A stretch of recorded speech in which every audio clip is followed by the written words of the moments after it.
વૈરાગનું કારણ જ્યારે નજીકના માણસો દુઃખી કરે ને ત્યારે માણસને વૈરાગ બહુ સારો થાય.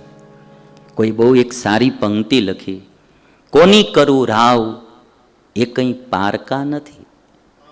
કોની કરું રાવ એ કાંઈ પારકા નથી. ફરિયાદ કોની કરું? મને કોણે દુઃખી કર્યો, હેરાન કર્યો, કોણે મારા પગ ખેયા, કોણે મારી બાધાઓ નાખી મારા કાર્યમાં પ્રગતિ રૂંધી, આ કોને હું ફરિયાદ કરું? કોની કરું રાવ એ કંઈ પારકા નથી. જેણે કર્યા છે ઘાવ એ કંઈ પારકા નથી. જેણે કર્યા છે ઘાવ એ કંઈ પારકા નથી.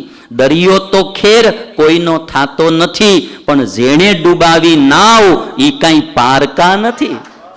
દરિયો તો ખેર કોઈનો થાતો નથી, પણ જેણે ડૂબાવી નાવ એ કોઈ પારકા.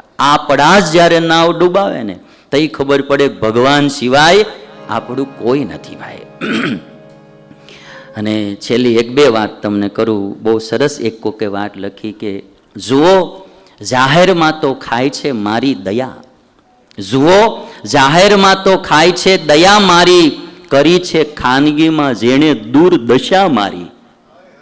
જુઓ જાહેરમાં તો ખાય છે દયા મારી, જેણે કરી છે ખાનગીમાં દુર્દશા મારી. આમ ખાનગીમાં દુર્દશા આપણી કરી હોય, જાહેરમાં એમ અરે અરે બિચારાને કેવું થયું, એ તમે જ કર્યું.